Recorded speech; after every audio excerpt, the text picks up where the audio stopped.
살려주시오! 제발! 한강 위로 울려 퍼지는 비명 소리는 사람의 목소리라기보다는 죽음을 앞둔 운명의 절규 같았답니다.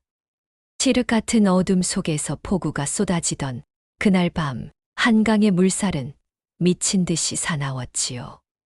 번개가 하늘을 가르고 천둥이 대지를 흔들 때마다 강물은 마치 검은 용처럼 몸부림쳤답니다. 항상 건강하시고 구독과 좋아요로 함께 해주세요. 그리고 듣고 계신 지역을 댓글로 남겨주세요. 자, 그럼 오늘 이야기 시작합니다. 이 밤에 누가 저렇게 초가집 안에서 비를 피하던 한 노인이 벌떡 일어났습니다. 등이 굽고 손은 나무 껍질처럼 거칠었지만 그의 눈빛만큼은 여전히 날카롭고 강인했지요. 60평생을 한강에서 살아온 뱃사공 명수였답니다. 안 됩니다. 명수 영감. 오늘 밤 물살은 너무 위험해요. 옆집 순이가 말렸지만 명수는 이미 삿갓을 쓰고 횃불을 들었습니다. 40년간 한강을 지켜온 그에게 물에 빠진 사람의 비명을 외면하는 것은 있을 수 없는 일이었거든요. 쾅! 거센 빗줄기가 명수의 얼굴을 때렸습니다. 하지만 그는 개의치 않고 강둑으로 달려갔지요. 횃불을 높이 들어 강물을 비췄을 때 명수의 심장이 철렁 내려앉았답니다. 저기, 한 젊은 양반이 물살에 휩쓸려 허우적대고 있었던 것이지요. 강둑에는 다리가 부러진 말 한 마리가 쓰러져 신음하고 있었습니다. 빗길의 말이 미끄러져 주인을 강물에 빠뜨린 모양이었지요. 조금만 버티시오. 지금 갑니다. 명수는 횃불을 모래사장에 꽂고 주저없이 검은 물속으로 뛰어들었습니다. 와! 물살이 명수의 몸을 거칠게 밀어냈습니다. 하지만 40년 경험은 헛되지 않았지요. 명수는 물길을 읽으며 능숙하게 헤엄쳐 젊은이에게 다가갔답니다. 꽉 붙잡으시오. 순간 번개가 하늘을 가로질렀습니다. 환한 빛이 한강을 비추는 찰나 명수는 젊은이의 얼굴을 똑똑히 보았지요. 심장이 멎는 것 같았습니다. 저 얼굴은, 그 얼굴은 명수의 인생을 파멸로 몰아넣은 이한석 대감과 너무나도 닮아 있었던 것이지요. 이마의 점까지 똑같았습니다. 분명 그의 아들이 틀림없었지요. 명수의 손이 떨렸습니다. 스무해의 원한이 가슴 속에서 불처럼 타올랐답니다. 지금 이 손을 놓으면, 그렇게 하면 아무도 모를 것입니다. 폭풍 후에 익사한 불운한 양반으로 기록될 뿐이지요. 하지만 명수의 손은 저절로 젊은이를 더 단단히 붙들었습니다. 힘내시오. 조금만 더입니다. 온 힘을 다해 물을 헤치며 강둑으로 향했습니다. 파도가 계속 그들을 집어삼키려 했지만 명수는 포기하지 않았지요. 마침내 두 사람은 모래사장에 쓰러졌답니다. 컥. 젊은이가 물을 토해냈습니다. 명수는 재빨리 그의 등을 두드려 주었지요. 한참을 기침한 끝에 젊은이는 가까스로 정신을 차렸답니다. 고맙소이다. 당신이 아니었다면. 젊은이의 목소리는 떨리고 있었습니다. 죽음 직전에서 구해준 은인을 바라보는 그의 눈에는 감격의 눈물이 맺혀 있었지요. 천만에요. 사람이 사람을 돕는 것은 당연한 일이지요. 일단 제 집으로 가십시다. 비에 젖은 옷을 갈아입으셔야 합니다. 명수는 짐짓 담담한 척 젊은이를 부축해 일으켰습니다. 하지만 그의 가슴 속에서는 복잡한 감정이 폭풍처럼 휘몰아치고 있었답니다. 초가집으로 돌아온 두 사람은 불을 피우고 몸을 녹였습니다. 명수는 자신이 입던 유일한 마른 옷을 젊은이에게 내주었지요. 은인 성함이 어찌 되시오? 명수라 합니다. 나는 이준호라 하오. 명수 어르신. 이준호. 과연 이한석 대감의 아들이 맞았습니다. 명수는 떨리는 손으로 차를 따르며 지난 시절을 떠올렸지요. 20해 전 그때 명수는 왕실 호위무사 중에서도 가장 촉망받는 인재였답니다. 검술 실력이 뛰어났을 뿐 아니라 충성심이 깊고 정의로워 동료들의 존경을 받았지요. 25세 어린 아내를 맞아 행복한 나날을 보내고 있었답니다. 여보, 오늘 왕께서 내 검술을 크게 칭찬하셨소. 곧 승진할 것 같소이다. 정말요? 당신 참 자랑스러워요. 아내 옥부는 배가 불러올 때까지 기뻐했지요. 처사이를 임신 중이었거든요. 명수는 세상에서 가장 행복한 사람이었답니다. 하지만 그 행복은 오래가지 못했지요. 어느 날 밤 왕실 보물 중 가장 귀한 옥새가 사라졌습니다. 온 궁궐이 발칵 뒤집혔지요. 왕은 크게 노하여 범인을 찾으라 명했답니다. 옥새를 훔친 자는 대역죄인이다. 즉시 찾아내라. 수색이 시작되었습니다. 그런데 바로 그날 밤 명수의 처소에서 이상한 비단 보자기가 발견되었지요. 이게 뭐냐? 동료 무사가 보자기를 펼쳤지만 안에는 아무것도 없었습니다. 하지만 그 순간 이한석이 나타났지요. 당시 병조판서의 아들로 왕실 경호를 감독하는 위치에 있었답니다. 저 보자기, 그것은 옥새를 보관하던 특별한 보자기다. 뭐라고요? 명수, 내 놈이 옥새를 훔쳤구나. 저 보자기가 증거다. 대감, 저는 모릅니다. 이것이 어떻게 제 처소에. 변명하지 마라. 내 놈이 옥새를 훔쳐 이미 팔아넘겼을 게 분명하다. 명수는 억울함에 목이 메었습니다. 하지만 증거가 자신의 처소에서 나온 이상 아무도 그의 말을 믿지 않았지요. 명수, 정말 내가 아닌가? 김형, 저는 정말 아닙니다. 누군가 저를 모함한 것입니다. 옛 동료 김노인만이 명수를 믿어주었습니다. 하지만 그것도 소용없었지요. 사흘 후 옥새는 궁궐 창고 구석에서 우연히 발견되었습니다. 하지만 그때는 이미 명수가 곤장 100개를 맞고 천민으로 강등된 뒤였지요. 쾅, 쾅, 쾅. 악. 곤장이 명수의 등을 내리칠 때마다 살이 터지고 뼈가 으스러졌습니다. 아내는 형장 밖에서 오열했지요. 여보, 여보. 100대를 모두 맞은 명수는 죽다 살아났습니다. 등짝은 피범벅이 되어 있었고 늑골 3개가 부러졌지요. 하지만 육체의 고통보다 더 아픈 것은 억울함이었답니다. 그날 밤 형틀에서 풀려난 명수는 이한석이 다가오는 것을 보았지요. 명수, 어떤가? 곤장 100대의 맛이. 이한석은 비웃고 있었습니다. 그의 얼굴에는 죄책감이라고는 찾아볼 수 없었지요. 대감님, 왜 저에게 이러시는 겁니까? 왜긴 뭐가 왜냐? 내가 빚에 시달리고 있었는데 내 놈이 마침 좋은 희생양이었을 뿐이지. 그럼 옥새를 훔친 것은? 그렇다. 내가 훔쳤다.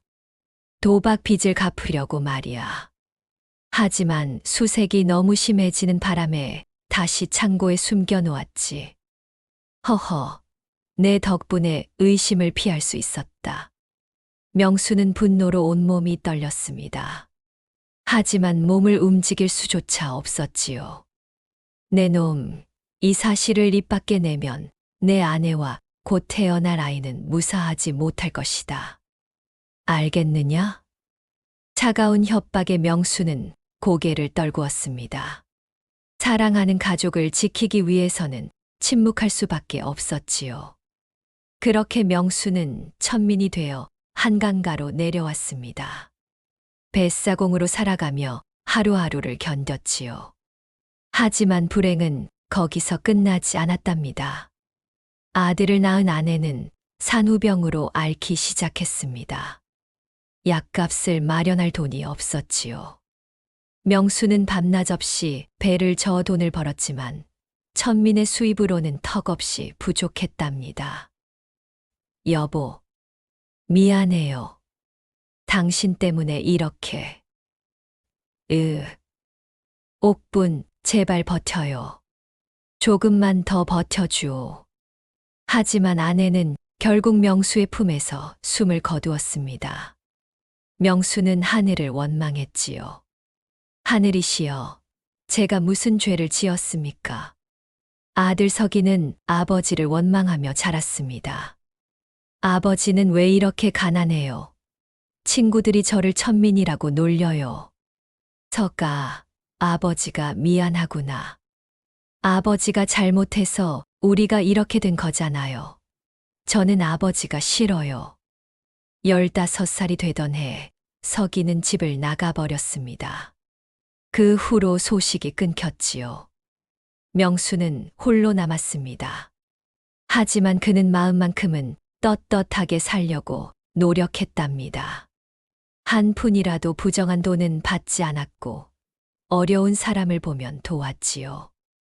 명수 영감, 오늘은 돈이 없어서. 괜찮소. 내일 주시오. 사람이 급한데 돈이 뭐 그리 중요하겠소. 40년이 그렇게 흘렀습니다. 어르신. 준호의 목소리에 명수는 정신을 차렸습니다. 찻잔을 건네며 명수는 애써 미소 지었지요. 아, 죄송합니다. 잠시 딴 생각을. 어르신, 이 은혜를 어찌 갚아야 할지 모르겠습니다. 제가 할 수 있는 일이라면 무엇이든 하겠습니다. 준호의 눈빛은 진심으로 가득했습니다. 명수는 그 눈빛을 보며 이상한 감정을 느꼈지요. 이 젊은이는 아버지와 달랐답니다. 은혜랄 것까지야. 사람이 물에 빠졌는데 구하는 것은 당연한 일이지요. 아닙니다. 어르신은 목숨을 걸고 저를 구해 주셨습니다. 이 은혜는 평생 갚아도 모자랄 것입니다. 어르신 댁이 어디시며 어떻게 살고 계신지. 도련님. 명수는 준호의 말을 막았습니다. 제 신분은 천한 뱃사공일 뿐입니다. 도련님 같은 양반과는 어울리지 않지요. 그저 무사히 집으로 돌아가시는 것으로 충분합니다. 어르신. 준호는 더 말하고 싶었지만 명수의 단호한 표정에 입을 다물었습니다. 다음 날 아침 비가 그치고 해가 떠올랐지요. 어르신, 정말 감사합니다. 이 은혜 잊지 않겠습니다. 준호는 깊이 절을 하고 떠났습니다. 명수는 멀어지는 그의 뒷모습을 바라보며 깊은 한숨을 쉬었지요. 명수 영감. 옆집 순이가 달려왔습니다. 그 양반은 누구예요? 한밤중에 물에 빠진 사람을. 그냥 지나가던 나그네요. 그런데 영감 얼굴이 왜 그래요? 무슨 일 있어요? 명수는 고개를 저었습니다. 말할 수 없는 일이었지요.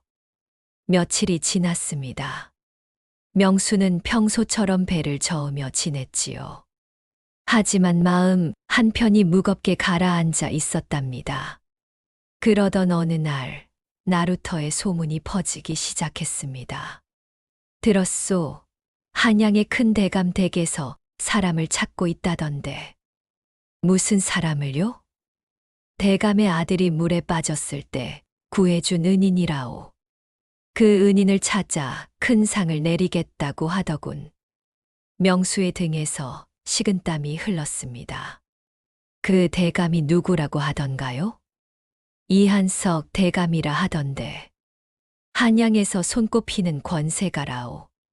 명수는 배를 젓던 노를 놓칠 뻔했습니다. 이한석. 바로 그 이름이었지요. 영감 괜찮소. 얼굴이 하얗게 질렸는데. 아닙니다. 그냥. 명수는 서둘러 집으로 돌아왔습니다. 가슴이 두근거렸지요. 이한석 대감이 은인을 찾고 있다니. 만약 자신이 그 은인이라는 게 밝혀진다면 어떻게 될까요? 절대 들켜서는 안 돼. 명수는 며칠간 배를 띄우지 않고 집에만 틀어박혀 있었습니다. 하지만 한강의 뱃사공이 그리 많지 않은 터라 소문은 빠르게 좁혀지고 있었지요. 명수 영감, 그날 밤 배를 띄운 사람이 영감밖에 없다던데요. 아니요. 나는 집에 있었소. 그런데 순이 댁에서 영감이 물에 뛰어드는 걸 봤다던데요. 명수는 대답할 수 없었습니다. 거짓말을 하고 싶지 않았거든요. 마침내 열흘째 되던 날이었습니다. 쾅! 명수의 초가집 문이 거칠게 열렸습니다. 관복을 입은 사내들이 들이닥쳤지요. 여기 명수라는 뱃사공이 사는 곳이 맞느냐? 그렇습니다만. 그리고 그 뒤로 이한석 대감이 천천히 들어왔답니다. 20해의 세월에도 그 얼굴은 그대로였습니다. 아니, 더 살이 찌고 교활해 보였지요. 대감은 초가집 안을 둘러보다가 명수와 눈이 마주쳤습니다. 순간 대감의 얼굴이 하얗게 질렸지요. 너는 대감마님. 명수는 땅에 엎드렸습니다. 온몸이 떨렸지요. 20해 전의 공포가 되살아났답니다. 대감은 재빨리 주위를 둘러보더니 낮은 목소리로 명했습니다. 모두 밖으로 나가거라. 잠시 이자와 단둘이 이야기를 나누겠다. 예, 대감마님. 사람들이 나가고 문이 닫혔습니다. 이한석 대감의 얼굴이 일그러졌지요. 명수. 내 놈이 아직 살아 있었구나. 이럴 수가. 대감마님, 소인은. 입 닥쳐. 내 놈, 이 기회를 이용해서 복수하려는 것이냐? 20해 전 일을 들춰내려고. 대감의 목소리는 독사처럼 차가웠습니다. 명수는 고개를 저었지요. 아닙니다, 대감마님. 소인은 그저 물에 빠진 사람을 구했을 뿐입니다. 그분이 도련님이신 줄은 나중에야 알았습니다. 거짓말. 내 놈이 우연이라고 믿을 것 같으냐? 분명 계획적으로 내 아들에게 접근한 게지. 정말 아닙니다. 그렇다면 왜 그날 밤 내 아들을 구한 게 자신이라고 나서지 않았느냐? 분명 무언가 꾸미고 있는 게지. 명수는 대답할 수 없었습니다. 사실 그날 밤 준호가 누구인지 알았을 때 복수의 마음이 들지 않았다면 거짓말이었으니까요. 대감마님, 소인은 그저 조용히 살고 싶을 뿐입니다. 과거 일은 그저 묻어두고 싶습니다. 좋아. 그렇다면 당장 한양을 떠나라. 아니, 조선 땅 어디든 내 눈에 띄지 않는 곳으로 사라져라. 내일까지 짐을 싸서 떠나지 않으면. 그러면 어떻게 하시겠습니까? 내 놈과 내 가족을 가만두지 않겠다. 맞다. 내게는 아들이 하나 있었지. 석이라고 했던가. 소식은 끊겼지만 아직 살아있겠지. 그 아이를 찾아내서. 안 됩니다. 명수가 외쳤습니다. 아들 이야기가 나오자 더 이상 참을 수 없었던 것이지요. 제발, 제발 아들만은. 아이는 아무것도 모릅니다. 제발. 그렇다면 내일 떠나라. 이해했느냐? 바로 그때였습니다. 아버지, 지금 무슨 말씀을 하시는 겁니까? 문이 벌컥 열리며 준호가 들어왔습니다. 그는 아버지를 찾아 이곳까지 왔다가 밖에서 대화를 엿듣고 있었던 것이지요. 준호의 얼굴은 분노와 충격으로 일그러져 있었답니다. 준호야, 내가 왜 여기? 명수 어르신이 바로 제 은인이셨습니다. 그런데 아버지는 왜 은인을 위협하십니까? 아버지, 대체 무슨 일입니까? 이놈, 내가 뭘 안다고. 다 들었습니다. 20해 전 일이라는 것도, 명수. 어르신의 아들 이야기도. 아버지, 어르신께 무슨 짓을 하신 겁니까? 이한석 대감은 아들의 추궁에 당황했습니다. 하지만 곧 태도를 바꿨지요. 준호야, 이 사람은 과거에 죄를 지은 죄인이다. 내가 상관할 일이 아니니 돌아가거라. 아닙니다. 준호는 단호하게 말했습니다. 명수 어르신, 제게 진실을 말씀해 주십시오. 제 아버지가 어르신께 무슨 짓을 하신 겁니까? 명수는 망설였습니다. 하지만 준호의 진심 어린 눈빛을 보니 더 이상 숨길 수가 없었지요. 도련님, 소인은 20해 전 왕실 호위무사였습니다. 호위무사라니요. 하지만 억울한 누명을 쓰고 천민이 되었지요. 옥새 도난 사건에 진범은 바로 대감마님이셨습니다. 와르르. 준호가 들고 있던 부채가 바닥에 떨어졌습니다. 그는 믿을 수 없다는 표정으로 아버지를 바라보았지요. 아버지, 그게 사실입니까? 이한석 대감은 한참을 입을 다물고 있었습니다. 그러다가 마침내 비웃듯 말했지요. 그렇다. 내가 했다. 그게 어쨌다는 것이냐? 아버지, 준호야, 세상이 원래 그런 것이다. 강한 자가 살아남고 약한 자는 희생되는 법이지. 나는 살아남기 위해 선택했을 뿐이다. 그것이 아버지의 말씀입니까? 무고한 사람의 인생을 빼앗고도 아무렇지 않으시단 말입니까? 준호의 목소리는 떨리고 있었습니다. 평생 존경하던 아버지의 진짜 모습을 보게 된 충격이었지요. 명수 어르신. 준호는 명수에게 다가가 무릎을 꿇었습니다. 어르신, 용서하십시오. 제가 아버지를 대신해 용서를 빕니다. 도련님, 일어나십시오. 도련님 잘못이 아닙니다. 아닙니다. 저는 그 죄의 아들입니다. 어르신은 그런 저를, 원수의 아들을 목숨을 걸고 구해 주셨습니다. 이 은혜를 어찌 갚아야 할지. 준호의 눈에서 눈물이 흘러내렸습니다. 진심 어린 참회였지요.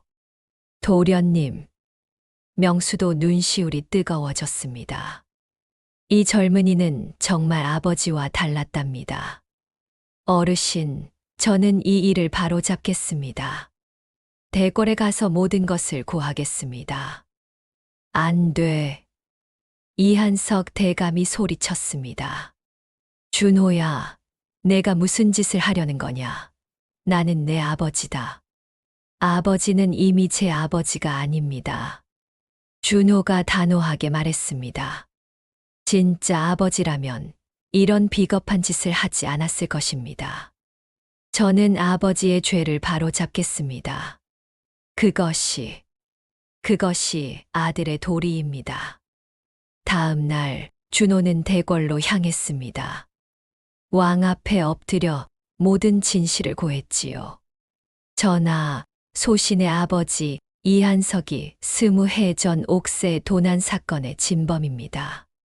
그리고 무고한 호위무사 명수에게 죄를 뒤집어 씌웠습니다. 뭐라고? 왕은 크게 노했습니다. 과인이 신뢰했던 신하가 그런 짓을 저질렀다니. 명수는 어디 있느냐? 한강에서 뱃사공으로 살고 계십니다. 전하. 그리고 그분은 제 목숨의 은인이기도 합니다. 준호는 폭풍우 속에서 명수가 자신을 구해준 이야기를 들려주었습니다. 왕은 더욱 감동했지요. 원수의 아들을 구했다니 참으로 대단한 인품이로다. 당장 명수를 불러들이고 이한석을 잡아오라. 며칠 후 명수는 20해 만에 대궐에 섰습니다. 한때 자신이 호위무사로 섰던 그 자리였지요. 감회가 새로웠답니다. 명수, 그간 고생이 많았구나.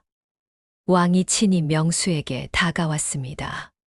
짐이 진실을 몰라 그대에게 큰 고통을 안겨주었소. 용서하시오. 전하, 황송하옵니다. 명수는 눈물을 흘렸습니다. 20해의 억울함이 풀리는 순간이었지요. 이것을 받으시오. 왕이 내민 것은 옥패였습니다. 호위무사에게만 내려지는 특별한 표식이었지요. 명수, 그대는 여전히 과인에 충직한 호위무사요. 오늘부로 복직하시오.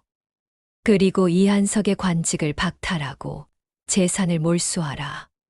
변방으로 유배 보내도록. 관리들이 이한석 대감을 끌고 왔습니다.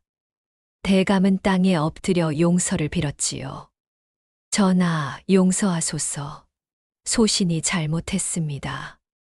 늦었다. 내 놈의 죄는 용서받을 수 없다. 하지만 바로 그때 명수가 왕 앞에 엎드렸습니다. 전하, 소신에게 한 가지 청이 있습니다. 말해보시오.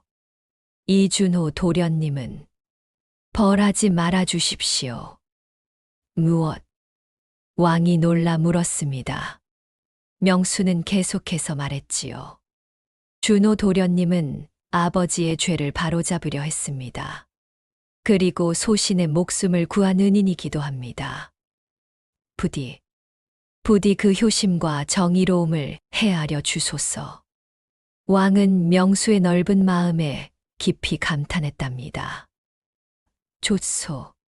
명수의 청을 받아들이겠소. 준호는 벌하지 않을 뿐 아니라 오히려 그 정의로움을 높이 사관직을 내리겠소. 감사하옵니다. 전하.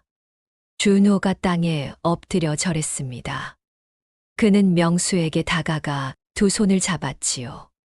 어르신. 어르신의 은혜는 하늘보다 높고 바다보다 깊습니다. 평생 잊지 않겠습니다. 준호 나리, 당신은 아버지의 잘못을 바로잡는 용기를 보였습니다. 그것만으로도 훌륭한 일입니다. 그 후로 명수는 다시 왕실 호위무사가 되었습니다. 하지만 나이가 많아 현장 임무보다는 젊은 무사들을 가르치는 스승이 되었지요.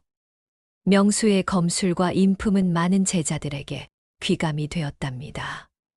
준호는 형조판서가 되어 정의로운 판결로 백성들의 존경을 받았습니다. 그는 자주 명수를 찾아와 가르침을 청했지요. 어느 봄날 두 사람은 한강을 거닐고 있었습니다. 벚꽃이 흐드러지게 핀 아름다운 날이었지요. 어르신, 그날 밤 폭풍우 속에서 절 구하실 때 제가 누군지 아셨습니까? 준호가 조심스럽게 물었습니다. 명수는 잔잔히 흐르는 한강을 바라보며 대답했지요. 알았습니다. 번개가 칠 때 도련님 얼굴을 똑똑히 봤지요. 그런데도 구해주셨습니까? 그렇습니다. 왜 그러셨습니까? 그냥 두셨다면 아무도 몰랐을 텐데. 명수는 미소 지으며 말했습니다. 준호 날이 원한이라는 것은 또 다른 원한을 낳을 뿐입니다. 만약 내가 그날 밤 당신을 버렸다면 나는 대감님과 같은 사람이 되는 것이지요. 스무해간 배고프고 힘들었지만 마음만은 떳떳하게 살아왔습니다. 그날 밤 당신을 버렸다면 나는 평생 그 죄책감에 시달렸을 것입니다. 어르신, 진정한 복수는 악을 악으로 갚는 것이 아닙니다. 선으로 이기는 것이지요. 그것이 제가 스무해간 깨달은 진리입니다. 준호는 깊이 고개를 숙였습니다. 명수의 말은 그의 가슴에 깊이 새겨졌답니다. 며칠 후 명수에게 반가운 소식이 들려왔습니다. 서기가 돌아온 것이었지요. 아버지, 서가.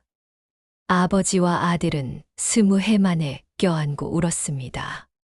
아버지, 용서하세요. 제가 철없이 아버지를 원망했습니다. 아버지께서 억울한 누명을 쓰신 줄도 모르고.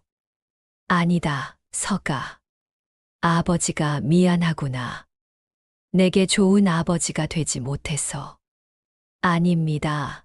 아버지는 제가 아는 가장 훌륭한 분이십니다. 서기는 아버지의 이야기를 들었던 것이지요. 원수의 아들까지 구한 아버지의 대인배적인 마음을 알게 되었답니다. 명수의 집은 다시 행복으로 가득 찼습니다. 준호는 자주 찾아와 명수와 서기를 돌보아 주었지요. 세 사람은 평생의 친구가 되었답니다. 세월이 흘러 명수가 세상을 떠날 때 그의 장례식에는 수많은 사람이 모여들었습니다. 왕도 직접 조문을 왔지요. 명수는 진정한 선비였소.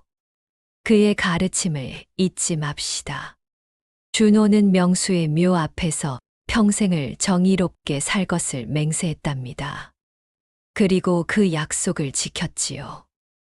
오늘의 이야기가 당신의 마음에 작은 울림을 드렸다면 구독과 좋아요로 응원해 주시면 감사하겠습니다. 그리고 댓글로 당신의 생각을 나눠주신다면 더없이 기쁠 것입니다. 세상을 살다 보면 억울한 일도 만나고 원망스러운 사람도 만나게 됩니다. 하지만 그때마다 기억하십시오. 원한은 또 다른 원한을 낳지만 선은 모든 것을 이긴다는 것을요. 명수처럼 떳떳한 마음으로 산다면 언젠가는 하늘도 당신의 진실을 알아봐 줄 것입니다. 당신의 오늘이 인생 최고의 하루가 되길 응원하겠습니다.